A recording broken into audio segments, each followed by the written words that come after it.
من الظلم ظلم بعض العمال.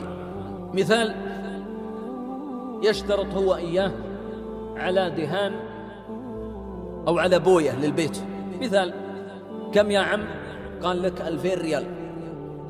وبعد أن دهن الغرفة أو المجلس جاء الرجل قال: والله شغلك ما أعجبني، خذ 1500.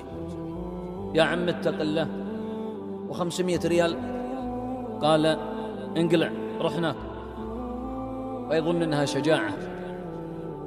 ومن الظلم حرمان الرواتب لمن يعملون عندهم الناس. كم راتبه؟ 600 ريال.